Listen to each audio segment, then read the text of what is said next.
It's my pleasure to welcome you on behalf of the spokespersons of Contrast, Vincent Hediger, Rainer Forst, and myself, Nico Deitelhoff. And it's my pleasure to welcome you to our final annual conference, taking stock and looking ahead of our Contrast Research Initiative. And with this conference, 4 years of intense collaborative research on the nexus between conflict and trust, or more specifically, on the question of if and how conflict could give rise to trust or could at least preserve trust, come formally to an end. Now, we have addressed these questions and aspects of it in a number of specific research projects across various disciplines and within different theoretical disguises, in talk series, in publications, and in countless discussions. And even if these 2 days are the closing days for the Contrast Project's funding from the state of Hesse in Löwe, the discussions, the publications, I think the talks, and even more importantly, the research does not end here.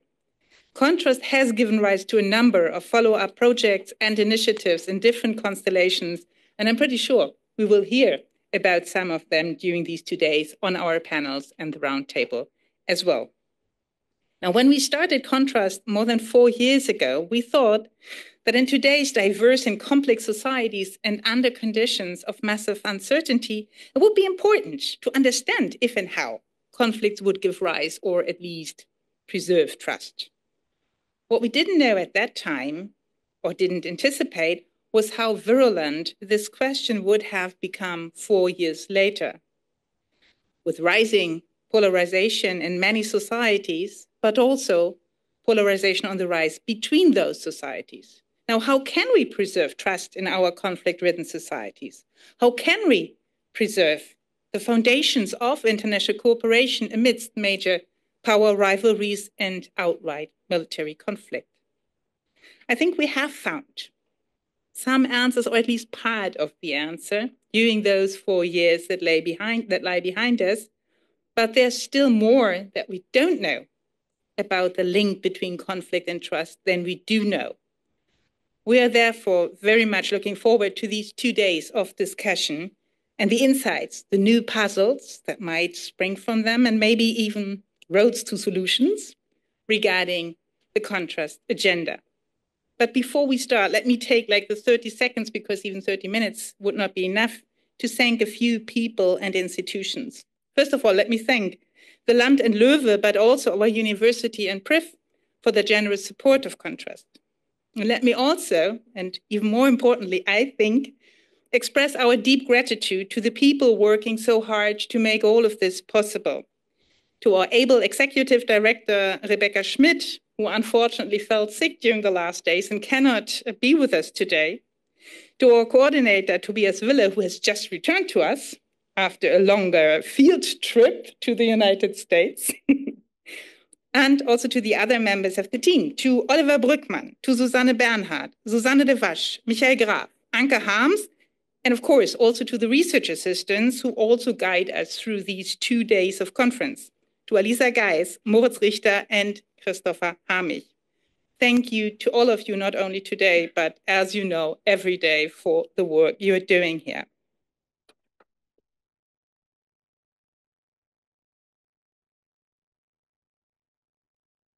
And now, without further ado, let us start, I think, with a really stellar panel on the justification of trust, with presentations by Rainer Forst, by Chiara Destri, Regina Schiedel, and Mark Warren, and chaired by Greta Wagner. Floor is yours. It is only 3 days since Trump's inauguration, but many US citizens' trust in the political system has certainly already increased since then. So we want to start our conference with a panel with 4 great political theorists talking about justifications of trust. First of all, I will introduce to you Rainer Forst. Many of you won't know him. He is a professor of political theory and philosophy here at Frankfurt University. He's one of the speakers of the initiative Contrast, Trust and Conflict. He is co-speaker of the Normative Orders Research Center that hosted our project. the speaker of the Center for Advanced Studies, Justitia Amplificata. He is the director of the Leibniz Prize Research Group, Transnational Justice, and the deputy speaker of the Research Institute for Social Cohesion. Among his many books, I will only mention the last four, which is The Right to Justification, that appeared with Columbia University Press in 2012, Justification and Critique, appeared with Polity in 2013, Normativity and Power, Oxford University Press 2017, and Die Noumenale Republik, that appeared 2021 with Suhrkamp. Among his many articles and chapters, I want to highlight Vertrauen im Konflikt, eine Grundlegung, which appeared last year in Normative Konstituentien der Demokratie, published by De Gruyter. We're looking forward to your talk. We will hear all four talks and then have a joint discussion afterwards. Every talk will be a maximum of 20 minutes. I will be very strict. I made this little sign. Don't ignore me. Yeah, she can reach. This is tough. So you want me to start? Yes. Okay. All right. Thank you so much. And I feel I should apologize for going first, but this is what the Great Leviathan has decided. I think the order in which we were printed, our names were printed on the program was just an alphabetical order. So it was not meant for me to start, but I may as well. It's a good order. Can you hear me well? Okay. So I think I'm going to present a few thoughts on what I. Okay. All right. Is it better now? No. All right. I just keep on talking, and maybe something will happen. And as things are moving, Michael Zürn is entering the room, trying to find a space. Great to have you. So thanks so much for to you all for coming. I'll try not to bore you and present some thoughts on trust, some of which you have heard, but I'll try to present them in a more convincing way. Some of them are new. There's a handout, and I hope you all could get hold of one. And I should say anything useful I'm going to say is due to the great collaboration in the Contrast Project and also many dialogues with folks like you, including the people from our advisory board. And anything not useful is due to my lack of understanding. So on the handout, you'll find a definition of trust, which I hope is congenial to you, but I will make some use of it you might find surprising. Trust, here I define as a practical attitude characterized by the positive expectation on the part of A that B will be motivated and competent to act, and I leave the institutional functioning out, to act in a way conducive to, or at least not detrimental to, A's interests, without, and this is important, A being able to know whether B will act accordingly, and without A being able to control B's motivations or behavior.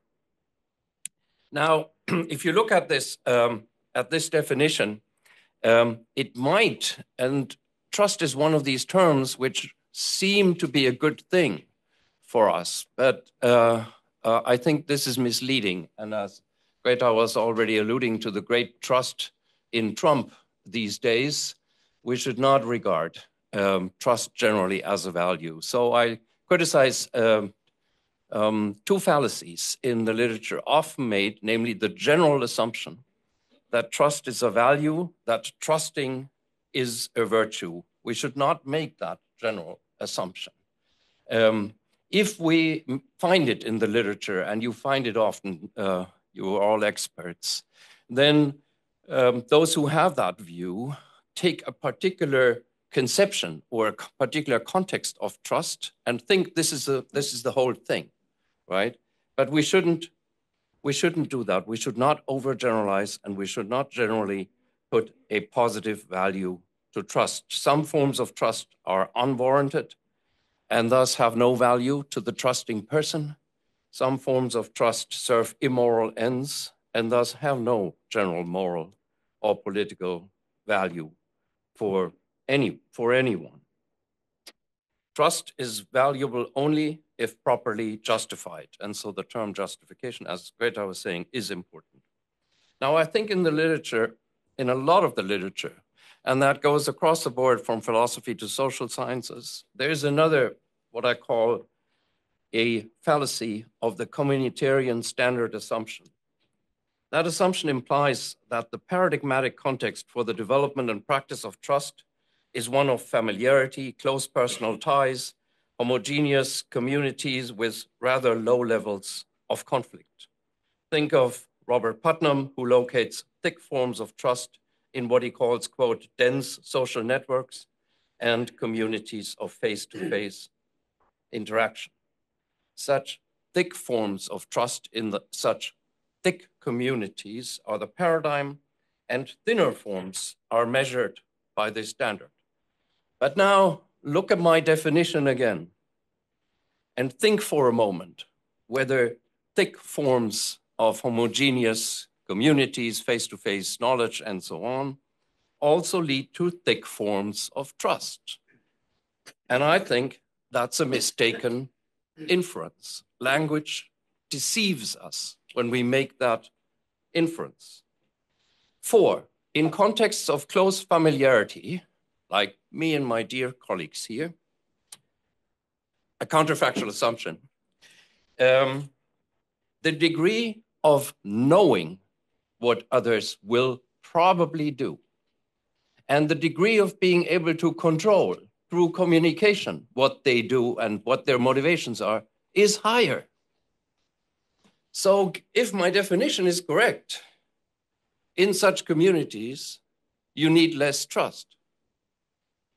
What you find there is a high level of what I call reliance and confidence, reliance on and confidence in others, but actually less trust, or a trust that comes more easily. And so I would call it cheap trust, right? A close friend who you know so well, you don't have to place much trust in. You just rely on that person. Reliance, then I define as the attitude of assuming that one knows what others will do and that one can influence, to some extent, control what they do.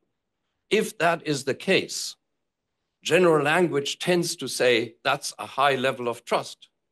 But if my definition is correct, and I think it is, the reverse is true. There's less trust there, but more reliance on others. Trust is an attitude that takes a risk and that reckons with the possibility of conflicting motivations. If I trust B with something, and there's a great challenge that B, by betraying the trust, will actually receive a great benefit, that's when trust gets tested. So trust reckons with risk and the possible conflict of motivation. Now, that prepares a bit of the ground, but very little ground for the argument about trust in conflict. I hope I'll get to it. Trust, then, as I said, recall the first fallacy, is not an independent value. It's not a value. The concept is, as I call it, normatively dependent. Trust is only a good thing if well-founded, if well-justified. But then what does justification of trust mean? The trust in Trump is justified if Trump behaves like a Trumpian, and those who trust him are Trumpians. It's not always easy to say what exactly a Trumpian thinks, but you get some ideas, unfortunately. So that justification of trust is only between A and B, and maybe a community, a particular community that supports these views. I call that particular or partial justification of trust.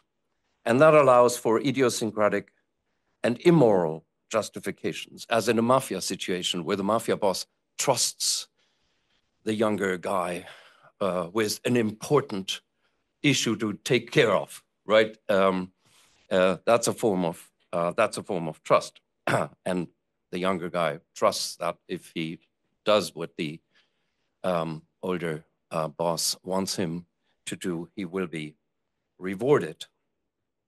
So we can analyze justified trust differently and in a more impartial way, and say that a trust is only justified or fully justified if the reasons for trusting and the reasons for acting trustworthy can be generally shared, can be generally justified. This, I think, is in line with an argument that Mark Warren has been making.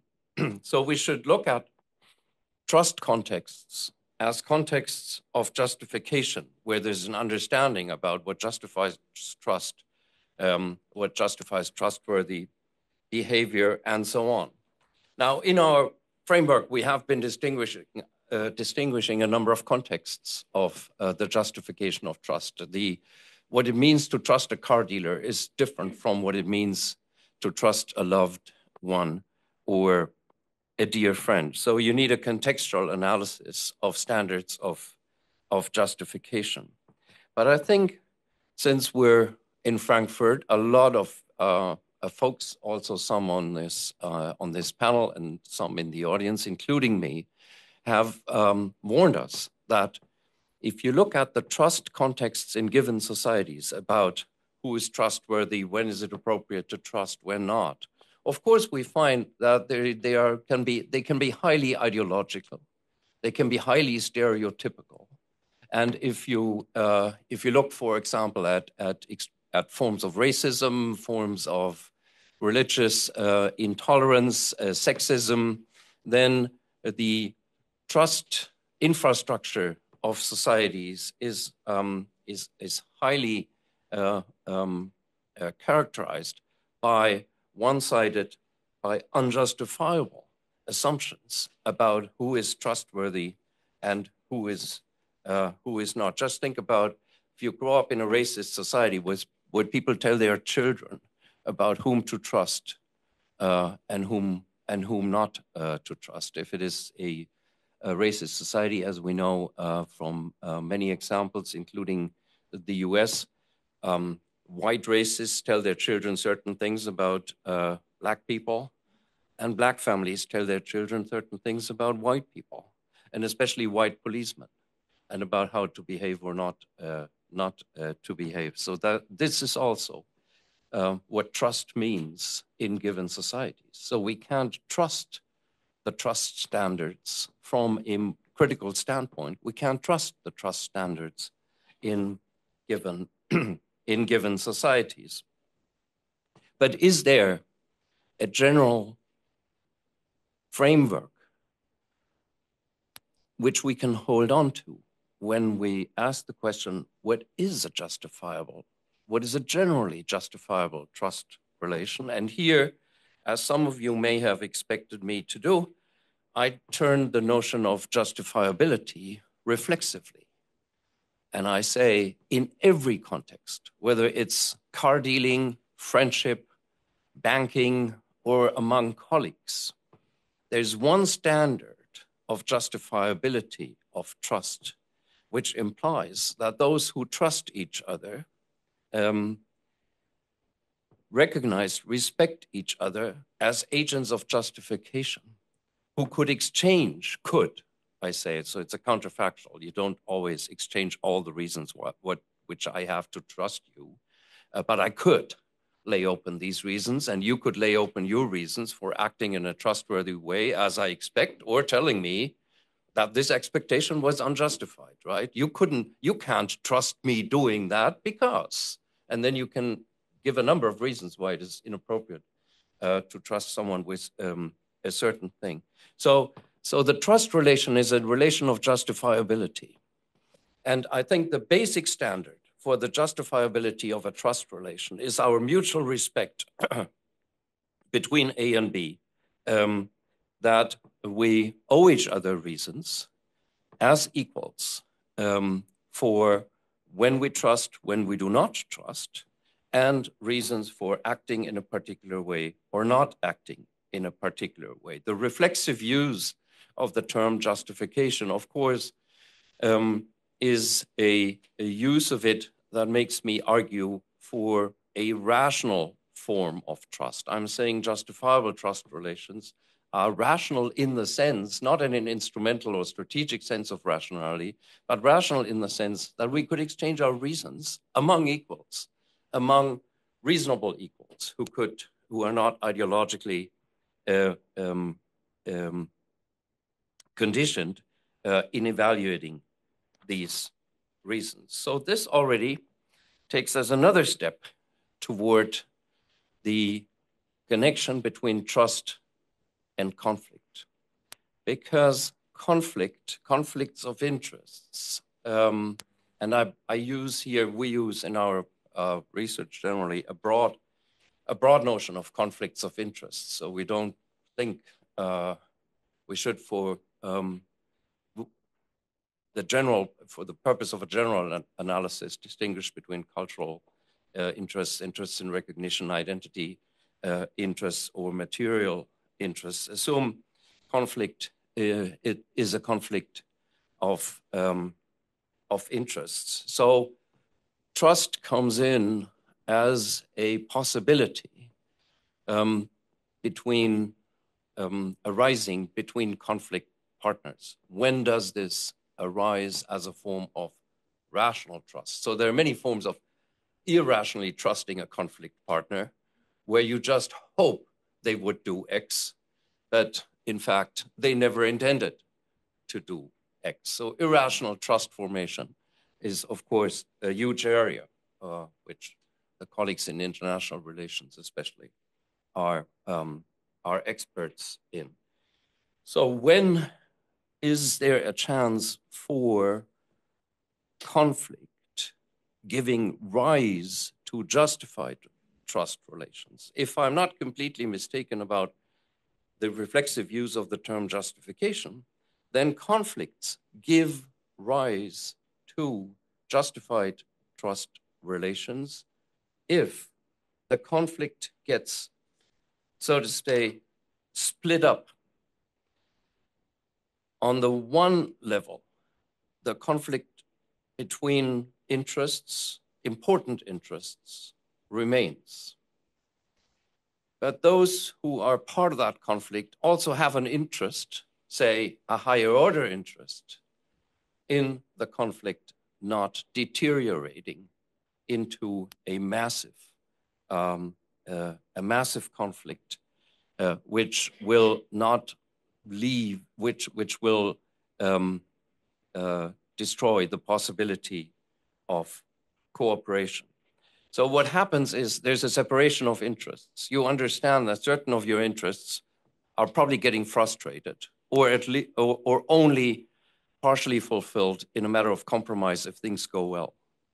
But you understand that not just you have an interest in a certain framework of the conduct of the conflict, but actually that the others have that too. But you don't know. So trusting means that you think you have sufficient reasons to believe the others can be partners in conflict because they still recognize you as a justificatory partner, as a partner in a justification exercise. The justification exercise frustrates a lot of your justifications that you think the others should accept. But what does not get frustrated if a trust relation arises is that you recognize each other as justification partners. That's how what Mark calls second order trust in institutions can arise, which channel, and here I quote him, political conflict into democratic media of public discourse and voting. So I think in a genealogical perspective, we can understand the development, the reproduction, and the progress, if progress happens, of, say, democratic institutions as institutions that have this twofold way of communication. On the one hand, there's a communication of conflict. And on the other hand, there's a communication about the framework in which that conflict gets acted out, gets drawn out. And that second way of communication is a way of conducting conflicts with the assurance, the mutual assurance to recognize each other as partners in a justification exercise. And then rights, for example, basic rights, get established as instruments to secure some standing in this framework, which protects you from certain dangers of the conflict going too far. And so that's why I think, and some of us, that conflict is not just a test case for trust, but that conflicts, social conflicts over time, actually give rise to trust institutions and trust relations, because I don't want to distinguish, even though we can analytically distinguish between social trust and political trust among persons and groups, and institutional trust, which is mediated and sometimes sanctioned by force, even though we should analytically distinguish. That doesn't mean that in reality, trust relations do not work on both of these levels, and only work if both of these levels function in a similar direction. I know 3. I thought it was only 1 left. Okay, so so trust gives rise to conflict when groups learn to understand that the conflict is not all-consuming. It doesn't consume every aspect of their social life. The conflict is in some way, it's not minuscule, but it gets relativized by what appears, and that's important. The insight that there is a framework of justification in place may not be an insight that these groups had from the start. They may have thought, oh dear, this is just a friend-enemy issue here, and these are the enemies. And then by way of learning in which that conflict plays out, and there can be a lot of contingencies in that development. If you look at it historically, the insight that something here reassures you that you are respected as a justificatory agent, and that a justificatory framework can be formed, even though massive conflict remains. That is where conflicts actually give rise to trust, where it has not been present before, right? Usually we think of trust as something that gets eaten off by conflict. But if conflicts work in the way that I have been describing, and I think, for example, of T.H. Marshall's developmental view of citizenship and similar stories, so the stories that do not end in catastrophe, and here in Frankfurt, we tend to think all stories end in catastrophes, but maybe not. If there are any that do not, their trust arises as an insight into a justification framework that you had not thought would be possible then when you engaged in that conflict, or in your earlier view about what kind of society you actually live in. Whether that gives us hope in a Trumpian universe, I don't know. Thank you very much.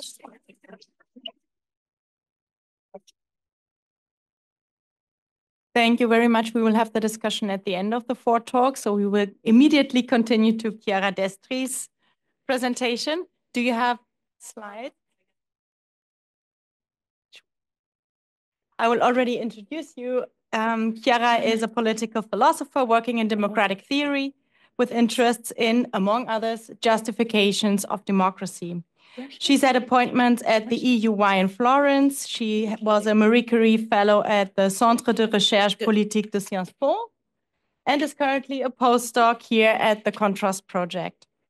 Among her many publications, I want to mention Democratic Politics and the Circles of Trust, the chapter in the edited volume Trust Matters, Cross-Disciplinary Essays, which was published in 2021 by Hart Publishing, and Extrinsic Democratic Proceduralism, A Modest Defense, which appeared also in 2021 in Res Publica. Thanks. We're looking forward to your talk. I will also switch to. Okay, so thank you very much, Greta, and thank you everyone here in the Contrast Project. I really learned a lot in these years, and I hope this paper that I'm presenting here, that is supposed to be part of a special issue on institutional dysfunction and trust, is going to at least resonate with some of the discussions that we had here in Frankfurt. So trust and partisanship in representation. And I think it also resonates with some of the things that Rainer has just said, though I frame the things slightly differently. So in this paper, I have 3 claims. One is, so just one second. Okay, good. So the idea that trust is actually essential for collective self-government. The second is that a compelling account of trust and trustworthiness should be based on commitment and justification. And the third is that there exists something that I call the partisan predicament. Basically, the idea that partisanship inherently strains citizen trust in representatives of opposing parties. So, although these claims might seem a bit trivial, I think they actually go against some of the predominant views of the literature, and I'll explain why I think it matters to defend them. Okay, and in so doing, I will also try to expand on Mansbridge's account of gyroscopic representation. So if I make reference to that every now and then, that's what I have in the back of my mind. Okay, so is trust needed for collective self-government? Easy answer, yes. A long answer, a slightly longer answer, is that there is a traditional view of elections that is actually shared by many Republicans and liberals alike, that sees elections as basically a way for citizens to monitor those in power and force them to be accountable through, again, periodic elections. So the idea is that the correct attitude towards those in power is an attitude of distrust rather than trust. And it is the apt answer because, to quote, for instance, Mark Warren, who has an actually slightly, I think, more complex view, but to quote one of his most recent works on trust, when it comes to politics, the basic conditions of warranted trust, sorry, I cannot see here. Of warranted trust relationship, in the quote, I don't know it by heart, I'm sorry, convergent interests and institutional roles that predict the goodwill of others cannot and should not be taken for granted.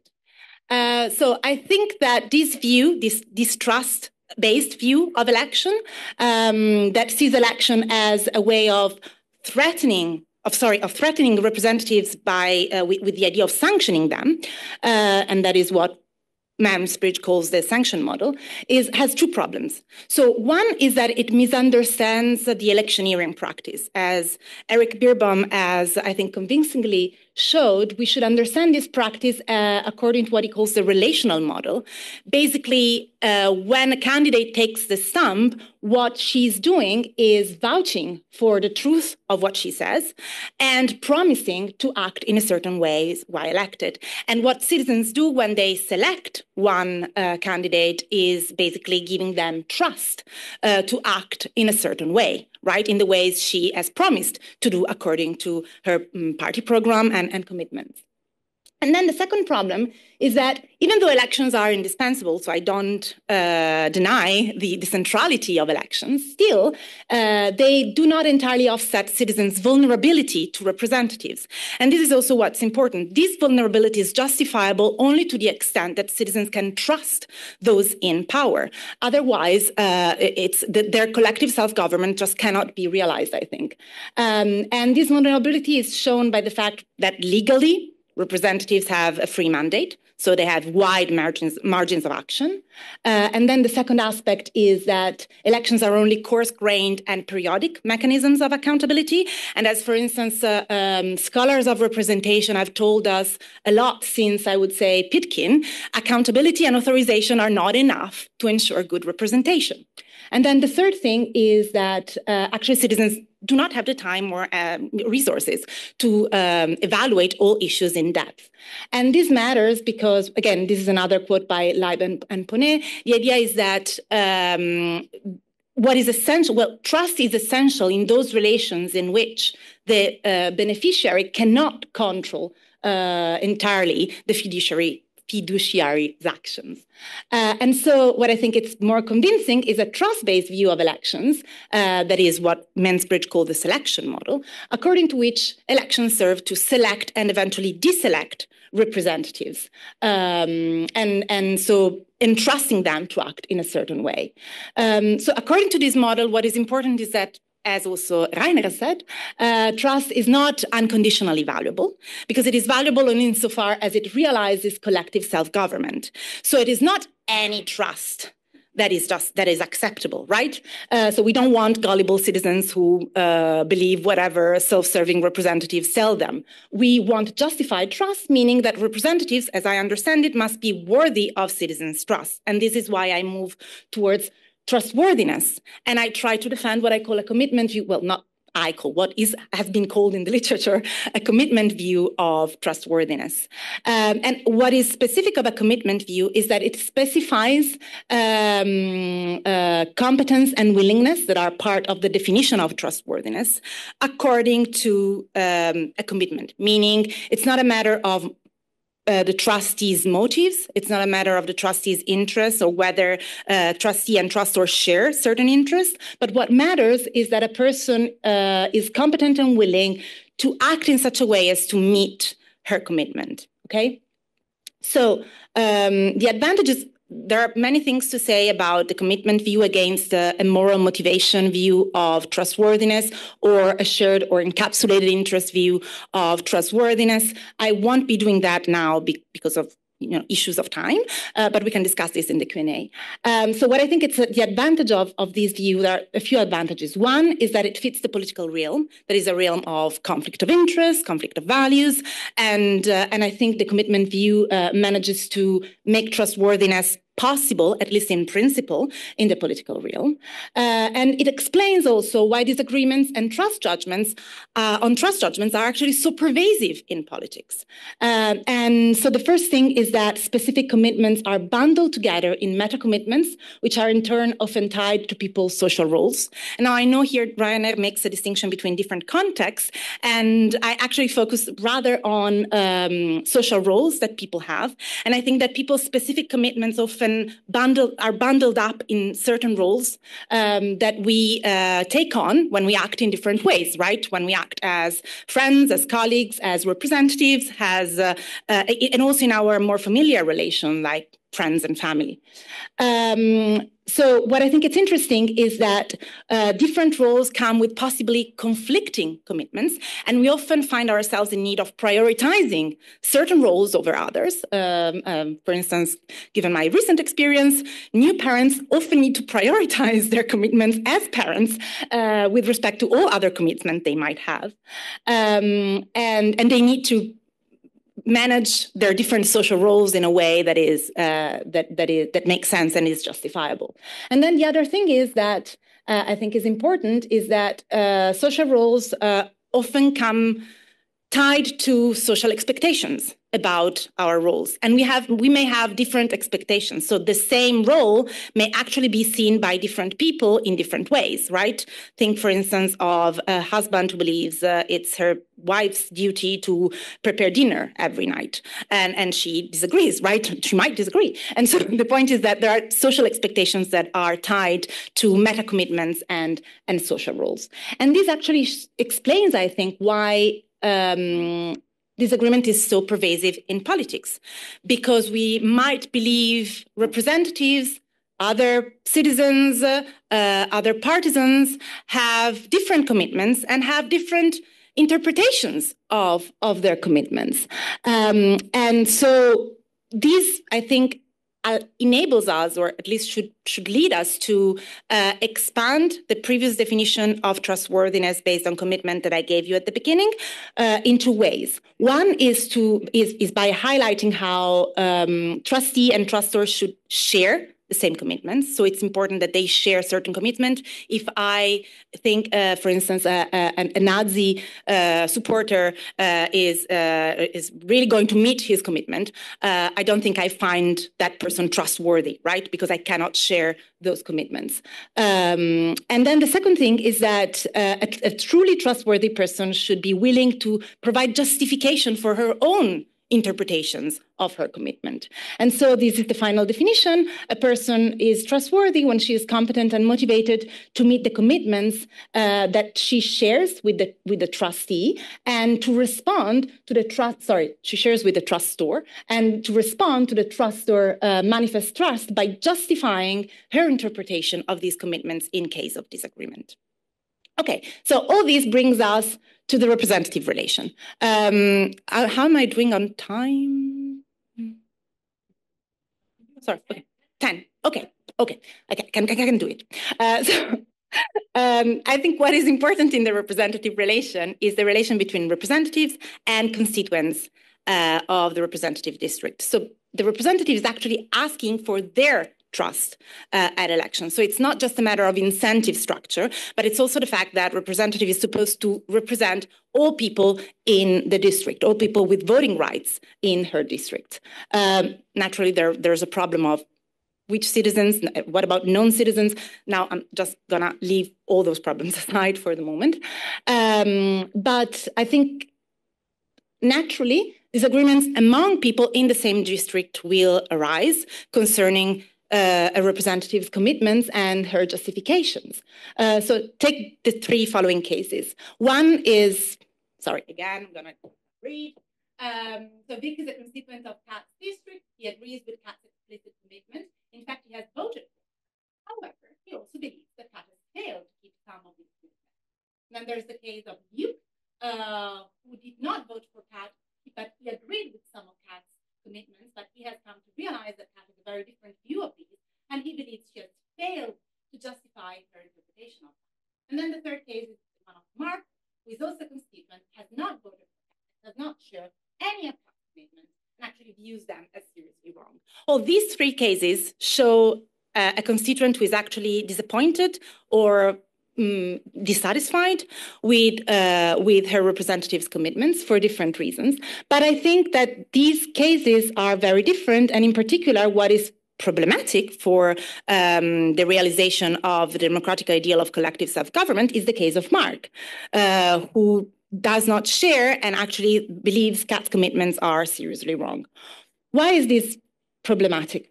Because Kat finds herself in what I call the partisan predicament. That is basically the idea, in order to explain that, sorry, I need to take a step back and talk about partisanship real fast. So partisanship can be understood as a political orientation whereby of standing for, standing with, and standing against other people. There is a growing normative literature on partisanship. I'm just gonna give you these three aspects because I think these are sufficient to explain why partisanship and not simply pluralism is problematic for a trust relationship between constituents and representatives. So standing for Clearly, partisans agree on political values and legislative goals. Standing with, partisans associate with others to realize their goals. And standing against, in politics, standing for something and with someone generally entails also standing against someone else.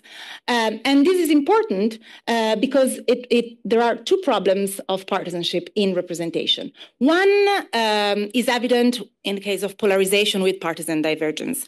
Again, long literature even here, but what matters is that basically the more it's not only the case that the more my views, my standing for something get polarized, so goes to the extreme, the more I will find those who I disagree with untrustworthy, or the more I will distrust them because I will be more in disagreement with them due to polarization. But it actually works according to the affective polarization view in the other way. So actually I might, since I have affective attitudes towards those I stand with, I might actually blindly change my previous values in order to keep my commitment with those. And this will allow actually to further deepen my disagreement and my extremism with respect to people I disagree with.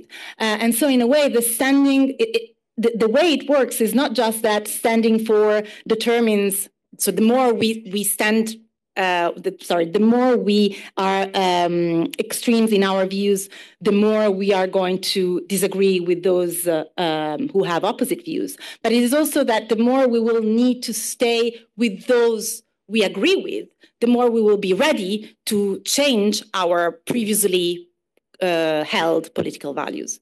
And then the other thing is that partisanship itself requires to divide society along partisan lines in the way candidates fashion their campaigns and advertise their programs. So it's not just a matter of pluralism, because it is elections and partisanship together that require society to be divided along partisan lines. And so they make the case of Mark and Kat more problematic, because Mark and Kat do not agree on any political values at all to begin with.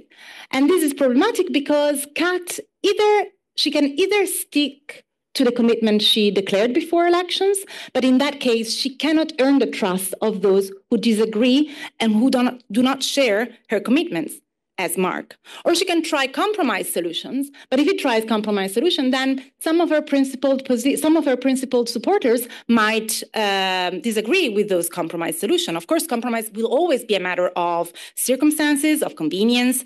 For instance, how big the mandate, how strong Kat's mandate is will determine whether it's important for her to compromise or not. But the thing is that in so doing, she risks losing the trust of some of her supporters. So she must decide one of those two things. And I think that there's no way out of this dilemma, basically. There are mitigating factors in our societies, in the way our societies work. One is the fact that there is what Mansbridge has called surrogate representation. So we are not simply represented by the people who we select, but we are also represented by members of other districts. What I think it's important here is that we lose, however, the selection and accountability that we have, particularly with representatives of our own district. And so there's a lack of accountability, and there's a lack of explicit trust in the case of representatives from other districts. So in a way, surrogate representation is important, but it's not enough to solve the dilemma. And then there's the thing, I think, that collective self-government is a regulative ideal, and as such is a matter of degree. So it's possible that we might not feel as much represented in certain cases. The problem, though, is that when enough citizens are polarized to the point of believing their representatives to pose a threat for their safety or for the democratic process, recognizing legislative assemblies decisions as legitimate becomes very difficult. And so there's a problem of collective self-representation when distrust raises above a certain level.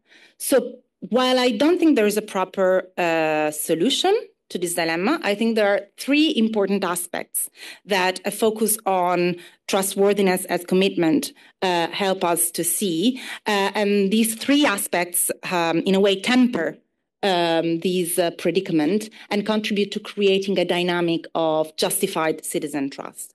So one thing is that, again, as I said at the beginning, Kat is in a representative relation with all her constituents. So when disagreements arise, she's bound to give justifications for her own view of her commitments to all citizens of her district, not just to those who voted for her. And this is important. However, this does not mean, as some people, for instance, think and have argued for in literature, that Kat owes to compromise, so owe them to find compromise solutions.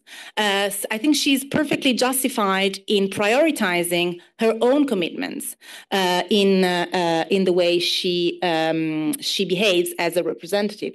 However, what she owes to people who have not voted for her in her district is to offer justifications concerning the only commitment that she should share, must share with her representatives, that is a commitment to democratic rule. So the justifications she can provide will be grounded on political values that citizens who didn't vote for her will not share. So Mark will never find convincing Kat's views. If Mark is a pro-choice, for instance, voter, he will never find convincing Kat's own justifications for her commitment to a pro-life stance, for instance. But what Mark can find convincing is Kat's justifications concerning her view of the democratic rule and why he acted in a certain way, and why the way she acted, satisfies a certain view of the democratic rule. So in this sense, Kat must be trustworthy, at least as an adversary, if not as a representative. And then the third thing is that Kat must try to put in place ways to offer those justifications through structures that are not simply the party structures, meaning there are different aspects in the literature. For instance, Neblo has offered a proposal to use sortition and deliberation with constituents randomly sorted in order for representatives to talk to them. So there are different ways of doing that. But the point is that the justificatory relationship between Kat and her constituents must go beyond the party structure. So that cannot take place just within the party, because if it takes place just between the party, she offers her justifications only to members of the party, right? And to those who agree with her on those core values. But what matters here is the way she justifies her commitment to the democratic rule to people who disagrees with her. And that's it. Thank you. I can use it.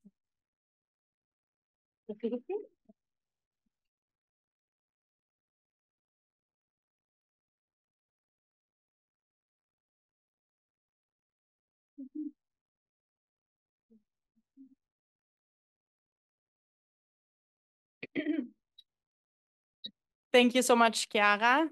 We will now proceed immediately to Regina's talk. I'll introduce Regina Schiedl. She's a lecturer in political theory and philosophy here at Goethe University in Frankfurt. She studied in Tübingen and Paris and was a fellow at NYU. Her first monograph, Behinderung und Gesellschaft, Ableismus in philosophischer und sozialtheoretischer Perspektive, will be published by Suhrkamp this year. And I also want to mention her working paper, Knowledge and Trust, What We Can Learn from the Debates about Epistemic Injustice, that was published in the Contrast Working Paper series. And Regina, we are looking forward to your talk. Thank you so much. So I will basically present my working paper, but I framed it in a bit a new way. So the title of my talk is The Justification of Trust Under Non-Ideal Circumstances, a Political Perspective. In exploring the question of how and whether trust can be justified under non-ideal circumstances, that is to say, circumstances of social hierarchies, of structural injustices, and so on, we could come to the conclusion that the connection between trust and justificatory reasons or knowledge is full of tension or even paradoxical. So virtue-based accounts determine the rationality of our trust in others on the basis of others' trustworthiness. And this trustworthiness is considered as sort of a virtue others have in responding to our trust. Jones characterizes this as the expectation that the other person will be directly moved by the thought that we are counting on them, and this expectation must be part of our trust. Is the sound okay? Because I hear myself in a, okay, good.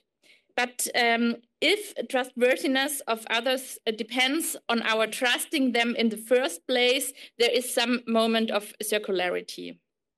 Therefore, for example, Jay Bernstein is a skeptic of a full rational justification of trust. He says the institution of trust precedes reason. And he also speaks of a deliberative paradox of trust, namely that we would only rarely, if ever, prospectively or retrospectively be in possession of sufficient reason to adopt the stance of trust. And finally, trust, one might say, is subject to rational correction and modification, but not to rational installation. Reason is the caretaker of trust, not its creator or ground. So does that mean if we have exhaustive reasons to trust, trust collapses into mere reliance because all elements of uncertainty have gone?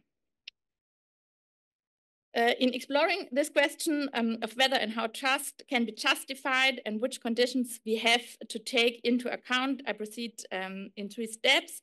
First, I give you an example, the example of the NSU case. Then I delve into the concept of epistemic trust. And finally, I ask what that tells us about the social and political dimension of trust. So the example refers to the police investigations in connection with the series of murders committed by the right-wing extremist National Socialist Underground in the years 2000 till 2006. Also, there were indications of a politically motivated background to the crimes. 9 of 10 murder victims had a migration background, for example. These political motives were not pursued further. Instead, the investigation authorities assumed that it was a case of organized criminality in the victim's environment. And this was evidenced by the original naming of the investigation team as Soko Bosporus. This perception was reinforced by the media, which named the crimes as kebab murders. So instead of pursuing the racist motivation of the crimes, the victim's personal environment was suspected, and the relatives and other witnesses were not believed in their testimonies concerning the murders. What does this say about trust and knowledge and their relationship? So on the one hand, the trustworthiness of relatives and witnesses was misjudged. And on the other hand, the massive misinvestigations have also undermined the overall trust in the politically neutral work of the police and criminal prosecution. The most important thing, however, is that these failed relationships of trust have caused epistemic damage because the terrorist background to the crimes and their connection was recognized far too late. In thinking about those phenomena, a relevant term or concept we've explored in the context is the concept of epistemic trust. That is to say, knowledge-based or knowledge-directed trust. Generally speaking, epistemic trust refers to the trust we have in the knowledge and testimony of other people. Gloria Origgi characterizes it as the dimension of trust that has to do with our coming to believe through reliance on other people's testimony. But what conditions have to be considered for epistemic trust? When is it justified? When is it justified to mistrust? And when is gaining knowledge promoted by trust? As the NSU example suggests, answering these questions has an essentially social and political dimension, because the conditions for the success of epistemic trust are at least partly dependent on power relations and structural patterns of discrimination or epistemic inequality in a society. If we want to better understand the phenomenon of epistemic trust, we need to take a closer look at the two components, namely trust and knowledge. On the component of trust, so I think trust has a cognitive and an affective component, and it is relationally constituted. That is to say, we trust someone else, a person, a group, or an institution, even if it's a bit more complicated in the case of self-trust.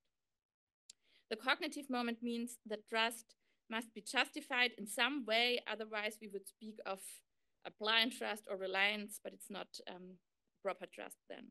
However, trust also has an affective element, something emotional that is not limited to rational justification and predictability. Trust is always characterized by a leap of faith, and if our trust is broken, we react with anger, annoyance, or disappointment, what is called reactive attitudes. Closely linked to this affectivity of trust is the relational component.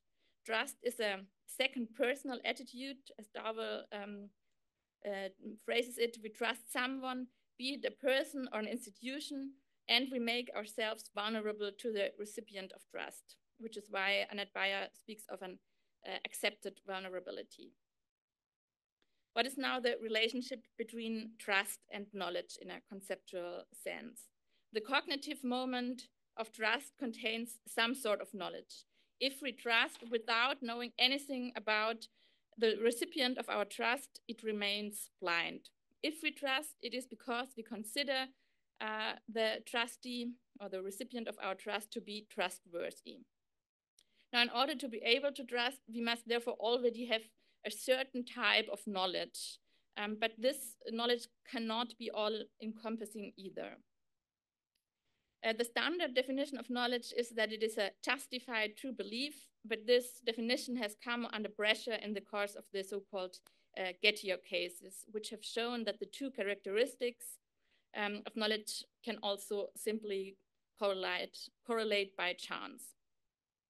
Social epistemology and feminist epistemology have pointed out that this standard definition conveys a reduced understanding of knowledge because there is not only propositional knowledge, but also implicit, affective, or embodied knowledge.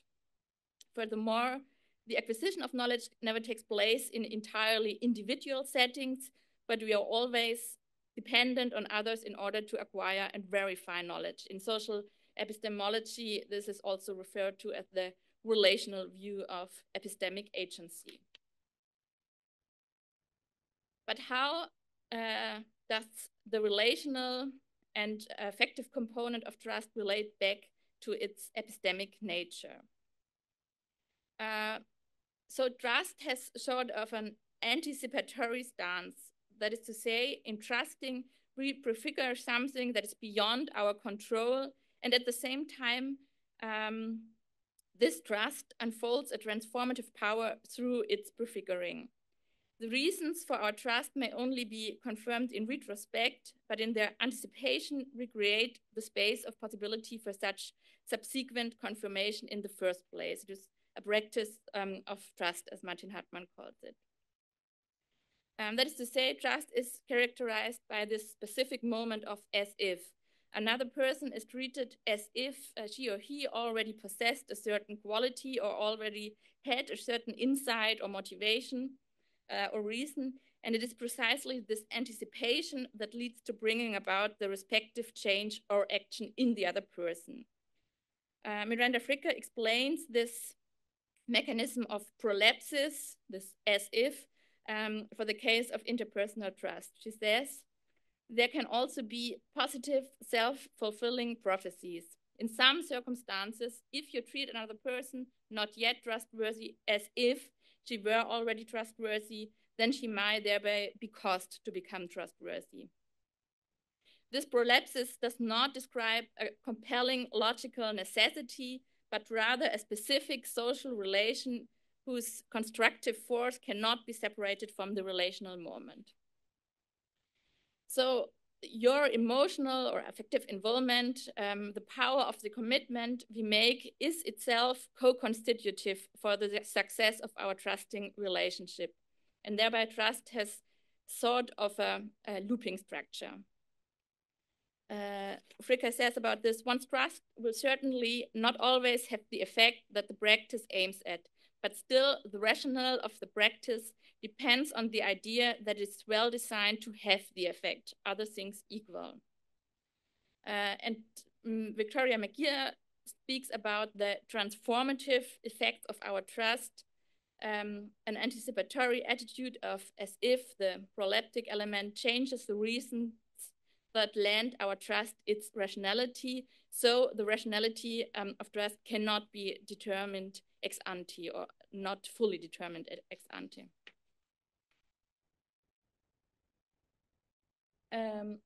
So in a way, the rationality of trust cannot be separated from its relational character, and that also means its social embeddedness. This is often seen differently in the literature. Carter and Meehan identify three characteristics that can be used to assess the rationality of trust relationships: success, competence, and the resulting aptness. Firstly, the outcome of the trust relationship is decisive. Secondly, it is about the competence of the person who trusts. And finally, both components must interact, namely that the outcome is successful because trust was placed competently. If these three conditions then are met, trust is successful and rational. I think the problem with such conceptions is that the trusting parties are ascribed a bit exaggerated and too isolated ability to judge trustworthiness. And above all, the criterion of competence is thought of too individualistically. This can be seen in the NSU cases, in the investigations, where the issue was not so much, or not only the criminalistic competence of the investigating authorities, but also structural obstacles that prevented their ability to exercise competent epistemic trust. The problem was primarily one of racist stereotypes and biases, which from the outset suggested the investigative framework of organized criminality in a migrant environment. In the philosophical debate, this negative dependence of epistemic trustworthiness on non-epistemic factors is referred to as epistemic injustice.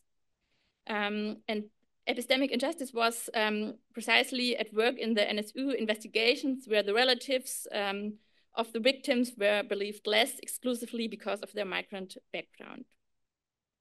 Miranda Fricker describes the intertwining of epistemic questions with those of power as ideas with a politicizing portent for how we think about our epistemic relations. Ideas such as that epistemic trust might have an irrepressible connection with social power, or that social disadvantage can produce unjust epistemic disadvantage. Similarly, José Medina points out that social injustice and structural forms of domination or oppression can have a negative impact on epistemic relations. He says, social injustices typically have a negative impact on our epistemic relations to each other.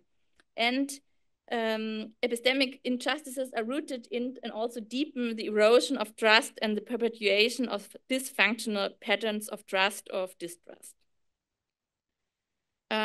Such structural forms of domination and discrimination can also generate an inability to trust. In the case of the victims and or their relatives, the relatives of the NSU victims, it proves rather rational not to trust the police and public prosecution authorities. And Medina describes this as a structural inability to trust.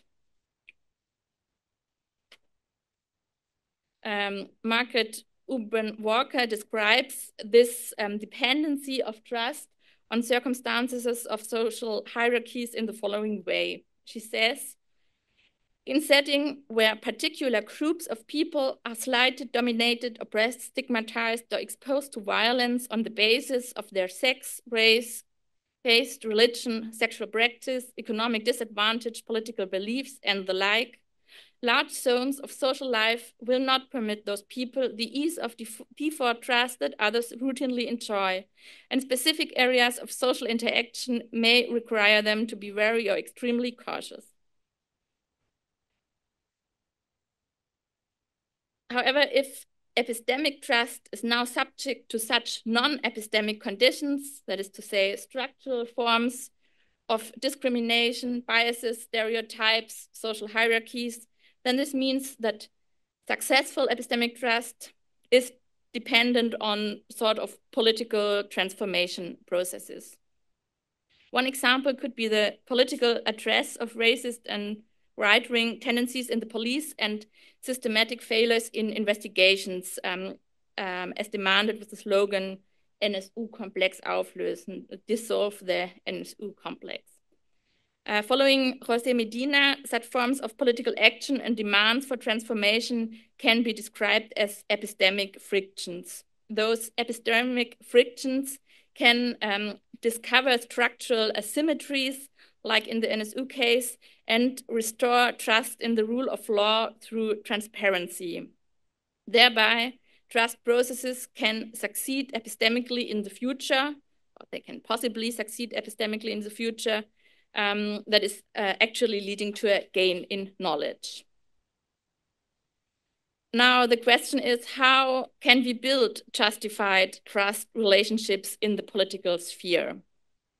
One important step in this direction is the creation of more egalitarian structures, because these could help in promoting trust and thus contribute to more knowledge.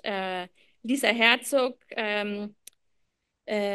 gives this example or this demand. She says, the trust that is needed to rely on others' testimony, which is inevitably needed in highly differentiated societies, is more likely to be justified and to remain stable over time in more egalitarian societies in which there are multiple networks and points of encounters between citizens.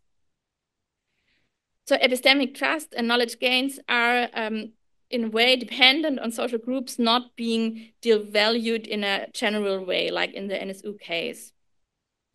To sum up, there is a justificatory role of trust for political action. Only in trusting our co-citizens, we can strive together with them against oppressive structures and for just political outcomes. And in this joint practice, we might find good reasons for trust. Thank you for your attention.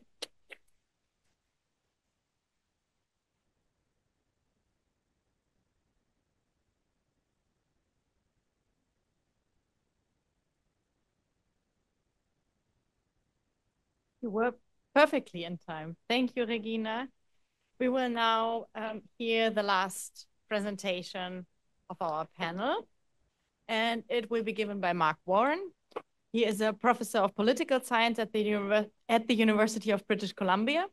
He's especially interested in new forms of citizen participation, new forms of democratic representation, the relationship between civil society and democratic governance, and the corruption of democratic relationships. He is the author of several books and many articles. Among them is the monograph Democracy and Association, published by Princeton University Press. And he also co-edited, among others, the Oxford Handbook of Deliberative Democracy by Oxford University Press, and Democracy and Trust, which appeared with Cambridge University Press. I also want to mention one article, which is Trust and Democracy in the Oxford Handbook of Social and Political Trust. And I want to thank you especially for coming. You flew in yesterday. Thank you for coming to Frankfurt to give this talk to us. And also, Mark Warren was a member of our International Advisory Board, so you were a discussion partner for the last 4 years. And thank you, heartfelt, for all this dialogue and enriching our joint project here. we're looking forward to your talk.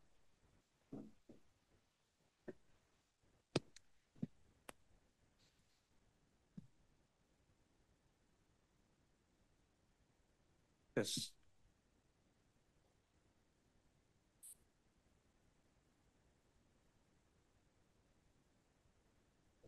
Working?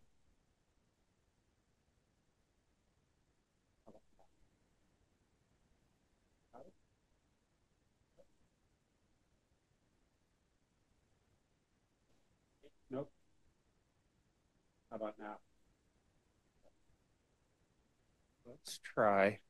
How about this one? Okay. So the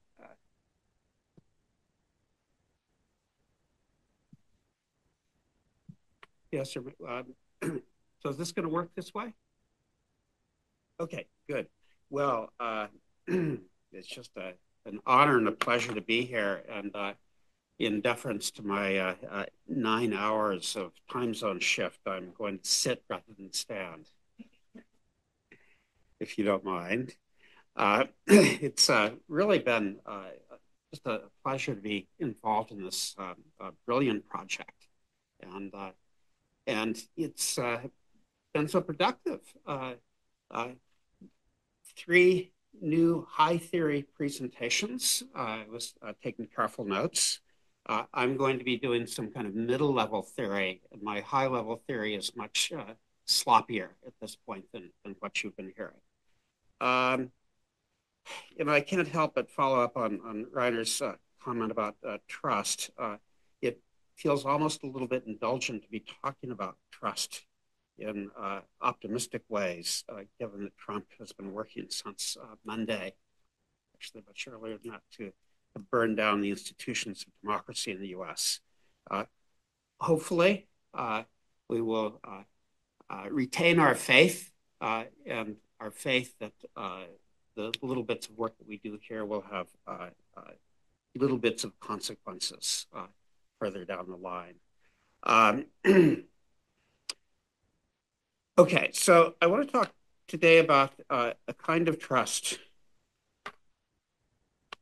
that for the most part hasn't been recognized in the literature, but should become a key part of the functioning of democratic systems, especially, I think, in an era of populist distrust. It's a kind of trust that I've been calling facilitative trust with a couple of colleagues. Now, the problem that the concept of facilitative trust frames is that modern democracies place heavy burdens on citizens to make good decisions about their elected leaders, and in the case of things like ballot measures, good decisions about public policies. Given the complexities of modern societies and governance, even the most attentive citizens can't knowledgeably engage with most of the decisions that affect them. And that's even people with PhDs in political science. In theory, modern democracies compensate by embedding cognitive divisions of labor. Ideally, citizens elect leaders they trust, pay attention to issues, join associations they trust to advocate on their behalf, ask those they trust and who are paying attention to ballot measures and referendums, how they should vote, and pay some attention to trusted media to deliver good information.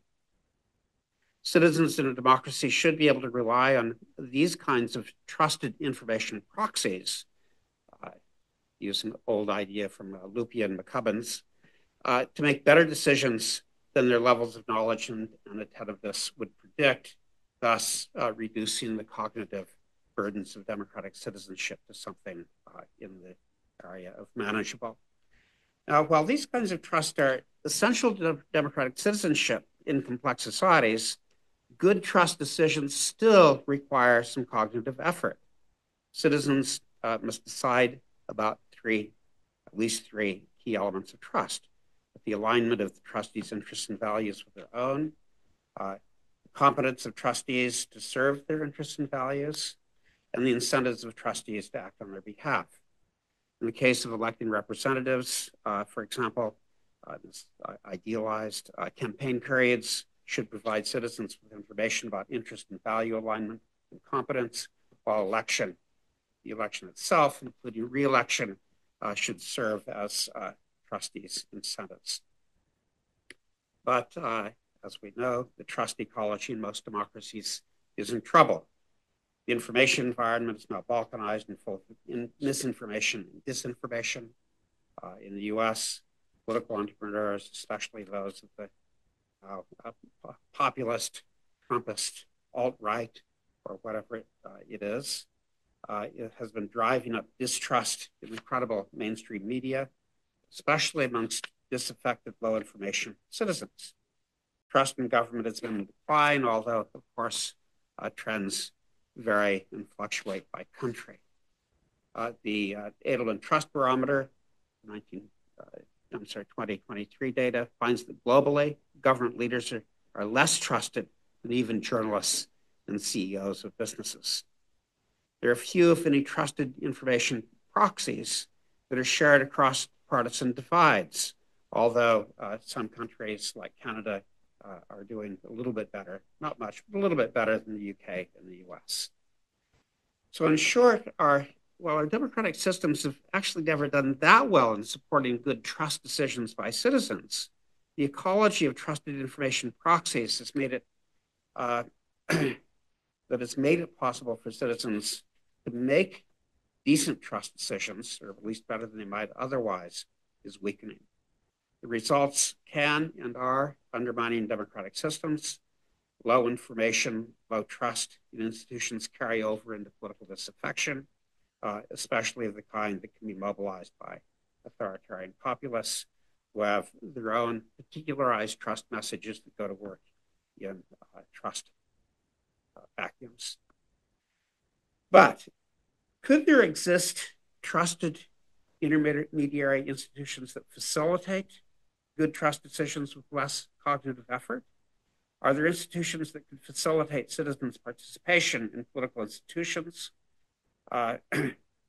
which I think are generally and appropriately less trusted because of their political qualities?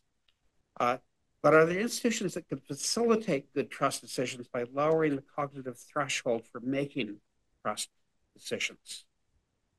Ideally, the ecology of trusted information proxies will be supported by facilitative trustees, supporting citizens in making good trust judgments about when to trust and when to monitor, or when to trust and when to participate.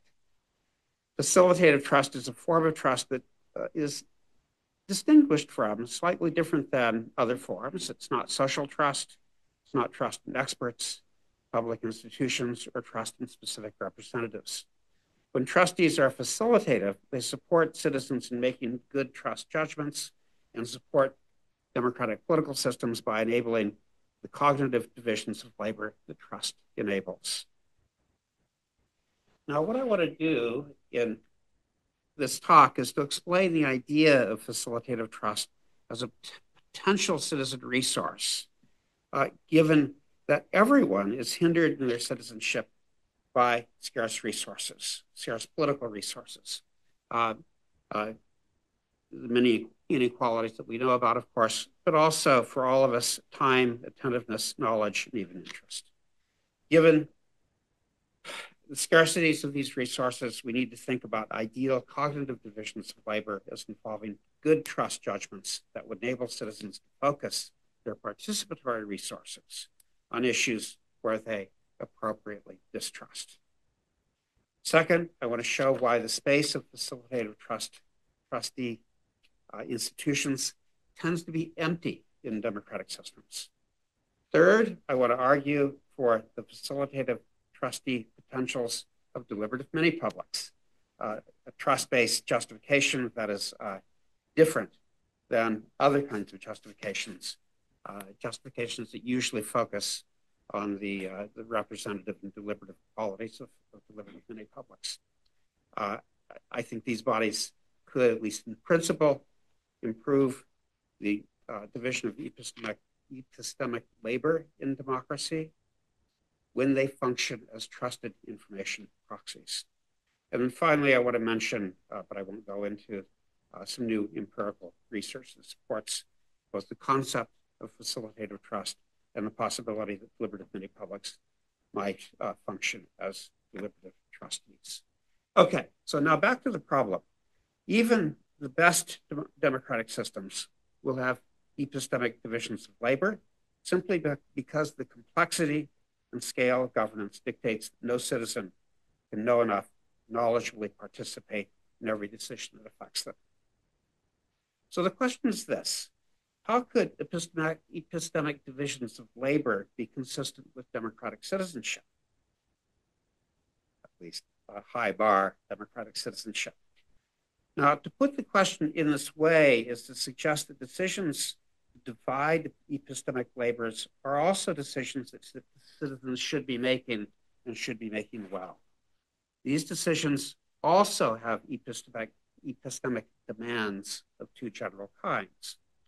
First, every division of labor introduces principal-agent relationships. Each such relationship has epistemic costs involved in selecting agents and then ensuring that their judgments serve the principles, that is, the citizens' interests. Much standard democratic institutional design involves enabling and empowering these kinds of citizen judgments, mostly through elections, which provide opportunities for selection and removal of representatives who make decisions on their constituents' behalf. Transparency and press freedom help to provide the information and judgments necessary for monitoring. Agencies that operate the civil service abide by rules, auditing, there's some political oversight, and so on. But second, even with these familiar institutional supports, citizens face an economic problem. Epistemic resources are scarce in the sense that the task of monitoring agents requires more time, attention, and knowledge than most citizens can muster. Ideally, citizens manage these constraints through another kind of division of labor, division between monitoring agents or foregoing monitoring in favor of trust. But this division of labor creates another kind of epistemic demand. Citizens need to decide which representative relationships should be monitored and which they can trust. And when they trust, of course, they forego the cost of monitoring. And yet, trust also requires judgment. Since decisions to trust can be made well or badly, citizens might trust when their interests are not being served, or they may fail to trust when, in fact, their agents have their interests and values in view. So my focus here is on the epistemic demands of making good trust judgments and on institutional supports for these judgments. So what are these demands? As mentioned, judgments require good information about agents, their competence, their interests, and their motivations to serve as trustees. These requirements of trust judgments will be more or less burdensome for citizens, depending upon the ease of gaining and judging information about trustees, which brings us back to the key thesis. Democracies will work better if institutions support the trust judgments citizens must make as part of epistemic divisions of labor. What we need for the development of democratic theory then is a finer sorting of political trust according to the epistemic demands that they place on citizens and whether these demands are supported by institutions. Now, I'm not going to go over the theoretical parsing of these kinds of trust, but I want to point to the general idea which is laid out in this slide, which I think you can probably see. On the one hand, because politics is a domain of conflicting interests, citizens shouldn't generalize trust in government. On the other hand, they should be able to make four kinds of warranted trust judgments, depending on the domain of government. And here I'm just calling these substantive trust in officials with specific duties, like, auditors and air traffic controllers. Public trust in the integrity of public offices. selective trust in political representatives when interests align, and what we're calling facilitative trust in those who provide trustworthy information and judgments, trusted information proxies that allow people to divide their epistemic labors in good, justifiable ways. So with these kinds of trust in mind, we can then turn to the ecology of political institutions and ask whether, in fact, institutions exist that provide these kinds of trust or support these kinds of trust judgments. And this is where the plot thickens a little bit. Once we make the distinctions between these kinds of trust, we find that in the developed democracies, at least, 3 of the 4 kinds of trusts are reasonably well supported by institutions, at least in theory. Substantive trust is supported by professional certifications. Public trust works pretty well through controls on public officials, at least where missions are clear and relatively uncontested, and where you live in a country that is not run by a guy named Trump.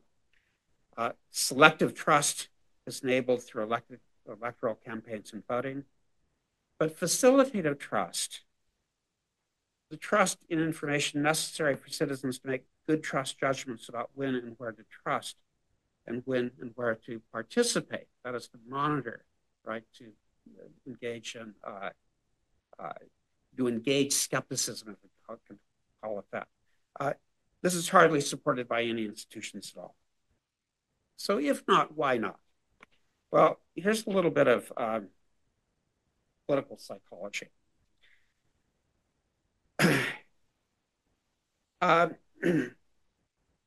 If citizens are to make good trust judgments, they need to ask, again, at least whether an agent, such as the political representative, shares their interests, and they need to ask whether the agent is competent.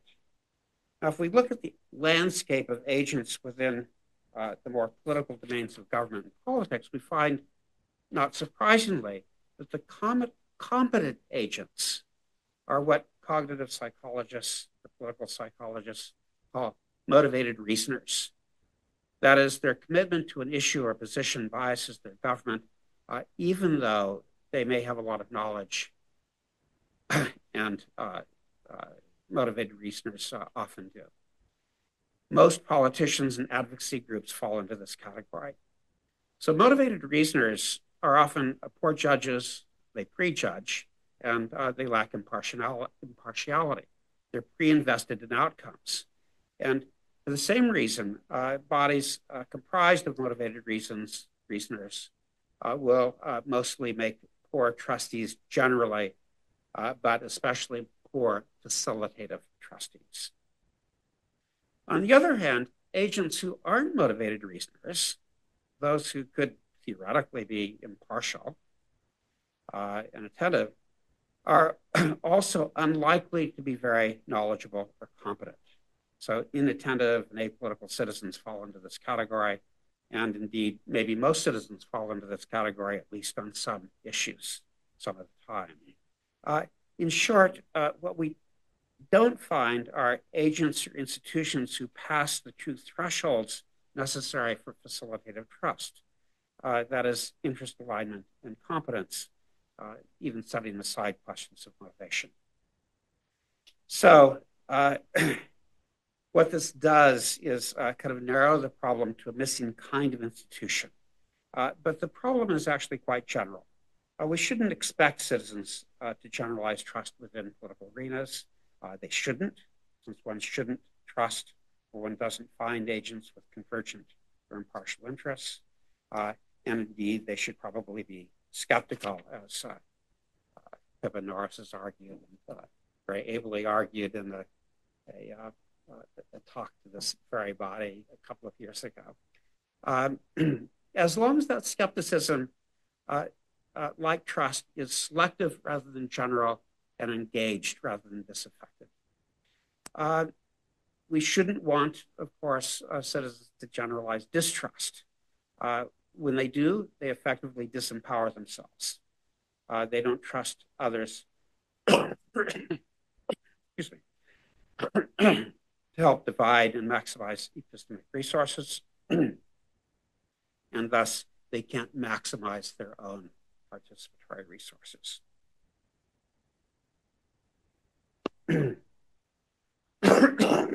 Excuse me.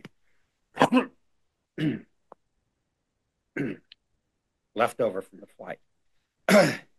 They can't maximize their own participatory resources unless, of course, an authoritarian populist who is charismatic in a way that they don't understand comes along and mobilizes their disaffection. But by specifying the problem, we also know where to look for institutions that would support trust.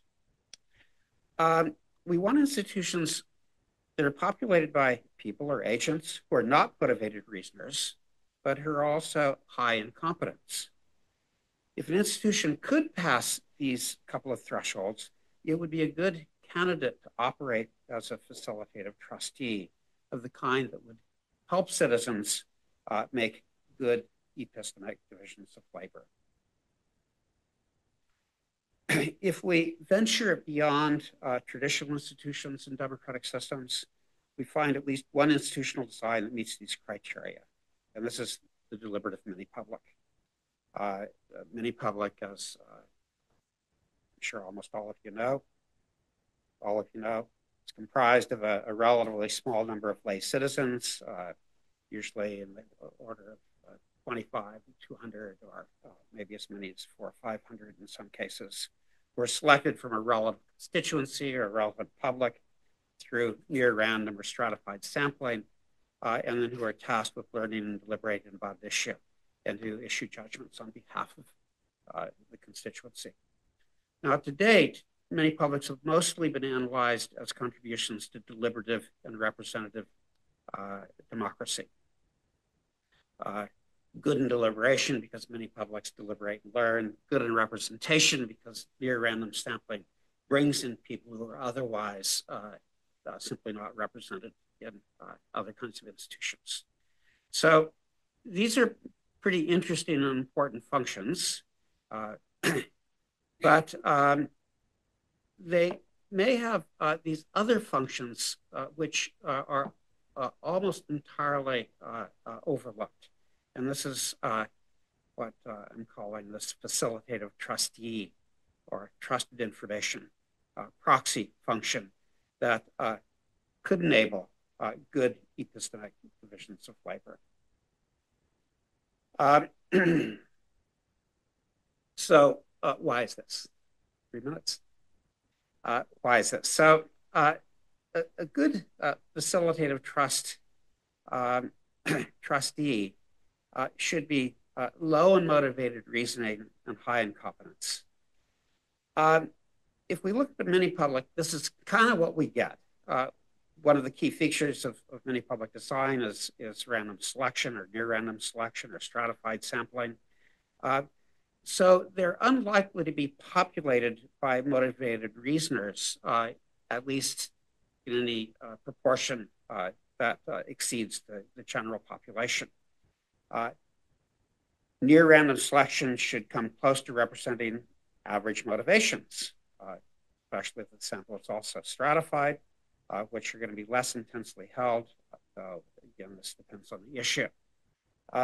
Many publics can also be designed and have been designed with screens against conflicts of interest, which can further reduce the likelihood that the body will include motivated reasoners.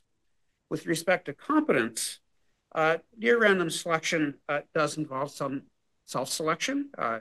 Some studies basically show that it selects for the kind of Girl Guide and Boy Scout leaders, people who want to contribute to the public good and are likely to do volunteer work. But if you combine this with the learning and deliberation that will go on in deliberative mini-public, members become experts. They become competent, at least for the issue at hand.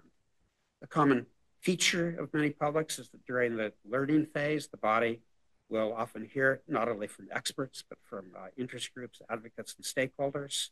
That is, they do hear from the motivated reasoners. And so they're connected to this kind of competence, but in a manner that a jury hears from advocates in a courtroom. We hear the evidence and arguments, and they take this information into deliberation. But motivated reasoners are generally not part of the deliberative process of coming to a judgment. When these two elements are combined, random selection with learning and deliberation, it should generate a body that is likely to be more worthy of warranted trust than the alternative institutions and democratic systems. So we can fill in that missing cell in table 2 with at least one institution, that is the deliberative mini-public, because they're comprised of people who are competent without being motivated reasoners. So citizens might look to mini-publics for trustworthy guidance for their own decision-making, enabling them to maximize their cognitive resources without compromising their judgment.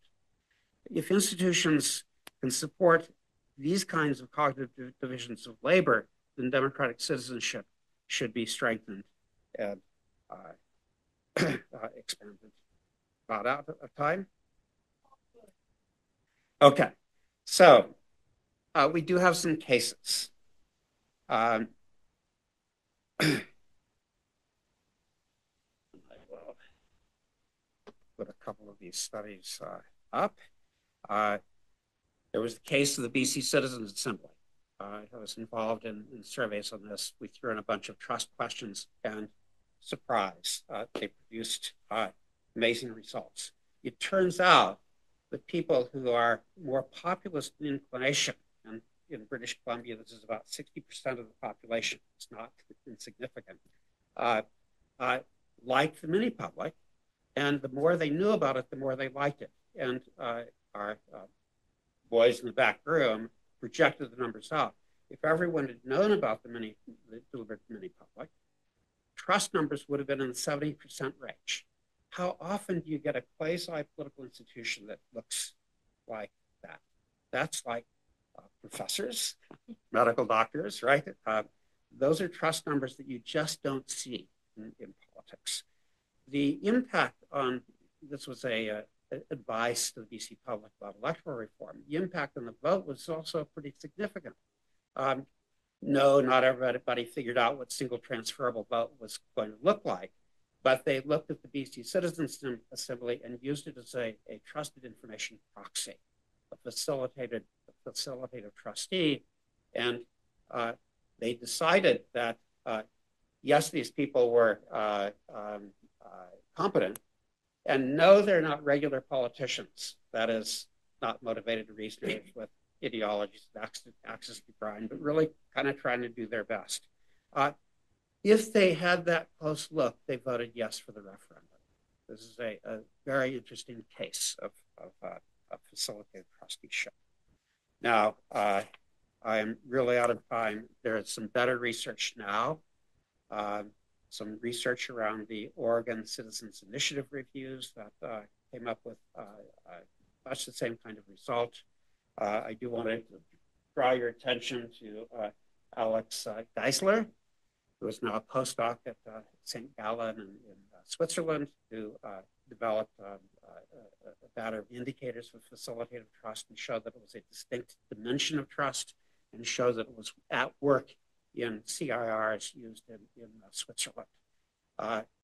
Other work is showing, again, that people who like deliberative mini-publics, they tend to be populists because mini-publics are made up of people like us. So this is the answer to Trump. If only we could saturate the political system with institutions with these qualities. Okay, thank you.